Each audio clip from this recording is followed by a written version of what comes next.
या बाईची बाजू घे आणि मला सांग की चांगली आहे म्हणून. प्रत्येक वेळी तुला सांगितलं की बाई कशी आहे, पातायंत्री आहे बाई. अगं हिला प्रत्येक वेळेस तुझ्याबद्दल सांगायचो ना, ही मला सांगायची की नाही ऐश्वर्या तशी नाहीये, तू मला गैरसमज झालाय. की बाई काय कळलं तुला आता? हे सगळं खोट आहे. मला काहीच माहित नाही. माझा हेतू चांगला होता. मला ह्यात अडकवण्याचा प्रयत्न सुरू आहे या सावलीचा. मी नाही केलंय असलं काही. मी का खोटं बोलू? तुम्हाला माझ्यावर विश्वास बसत नसेल तर यांच्याकडूनच ऐका. बघायला गेलं तर हे एक प्रकारचं विष आहे. आम्ही सगळ्या टेस्ट केल्यात आणि त्यात हे आढळून आलं की हे औषध जी बाई घेईल तिला दिवस कधीच जाणार नाही. हा त्याचा डिटेल रिपोर्ट. बरं, मी येतो.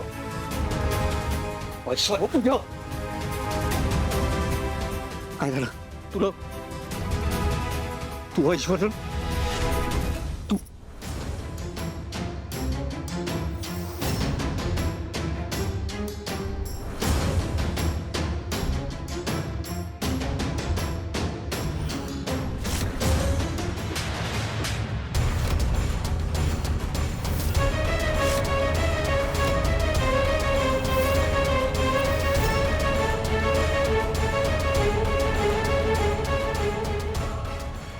अगं बहीण मानलं होतं मी तुला.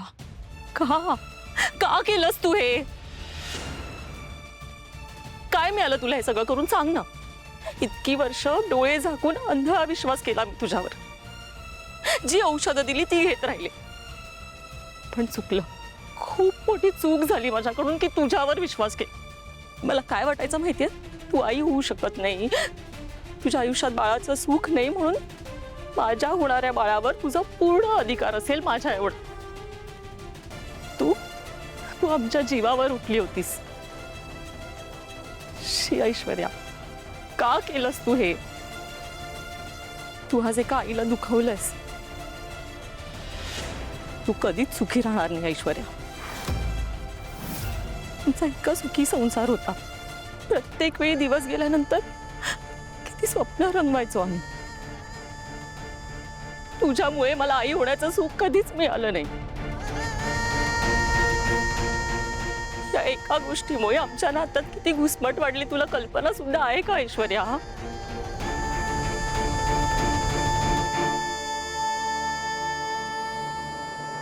प्रेम म्हणून राहिलं नाही आमच्या नात्यात. हे कायम राग राग करायचे माझ्यावर, कारण मी कधी बाप होऊ शकत नाही, या घराला वारस देऊ शकत नाही, खंत कायम कायम होती. माझ्यापासून, या घरापासून कायम अलिप्त राहायला लागली. ऐश्वर्या, तुला देव कधीच माफ करणार नाही. आमचा संसार मोडायचा प्रयत्न केलास, आमच्या आयुष्याचं वाटोळं करून टाकलंस तू. वहिनी प्लीज प्लीज मला माफ कर. मॉम प्लीज मला माफ करा. मी कोणत्या जगात होते मला माहित नाही खरंच, पण हे सगळं रागाच्या भरात झालंय. प्लीज मला माफ कर वहिनी, प्लीज.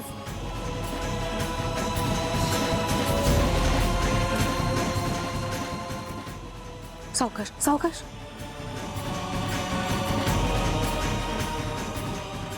बरी आहेस ना? जरा आधी कळलं असतं ना ऐश्वर्या, तुला मारून टाकलं असत.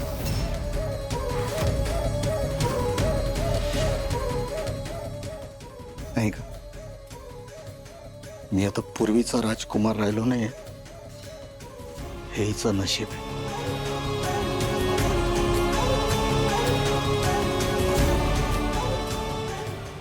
बस झालं आता, खूप झालं. खूप ऐकून घेतलं तुझं. आजवर तुझ्या अनेक चुका मी माफ केल्या, पण आता मी तुला माफ करणार नाही. सगळ्यात लाडकी सून होतीस ना माझी.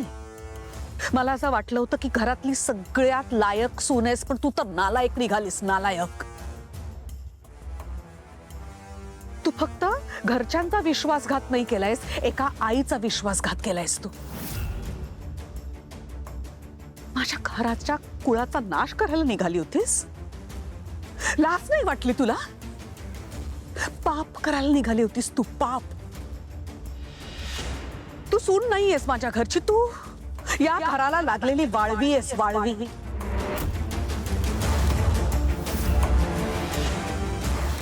आता मी तुला माझ्या घरात राहू देणार नाही,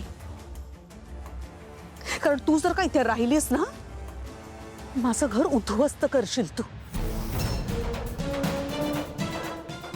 मॉम प्लीज एकदा ऐकून घ्या माझं, प्लीज. मॉम चल तू. मॉम प्लीज मला नका, प्लीज प्लीज. मी पाय धरणार, प्लीज मला नका काढू. मॉम प्लीज माझं ऐकून घ्या, हे सगळं रागाच्या भरात झालंय माझ्याकडून. मॉम मी माझा गुन्हा कबूल करते, मी माफी मागते, हवं तर पाय पडते. प्लीज मला घराबाहेर काढू नका, प्लीज मॉम. सगळं रागाच्या भरात झालंय माझ्याकडून, प्लीज. मला एक शेवटची संधी द्या. अरे नील बोल ना, नवरा आहेस ना माझा, आज तरी उभा राहा.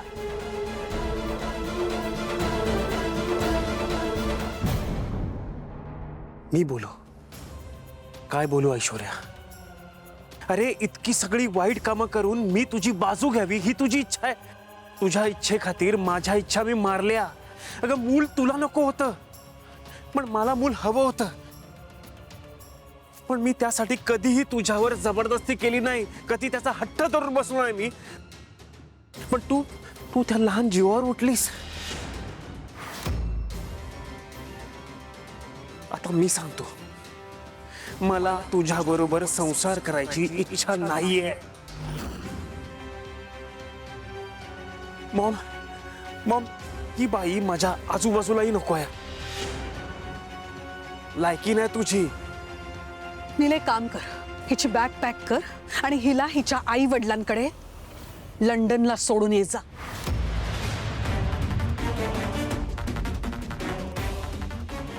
सॉरी मॉम, मी जाणार नाहीये. मला हे जमणार नाही. मला हिच्याबरोबर कुठेच जायची इच्छा नाहीये मॉम.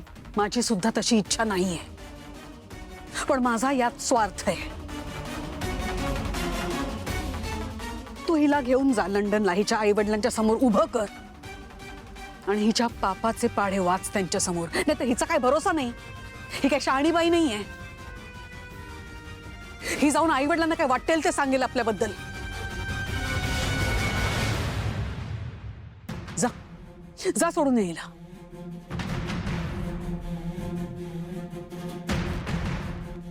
आणि तुम्ही सगळे चला निघा इथून. हिच्या सावलीत सुद्धा उभं राहायची हिची लायकी नाहीये. चला.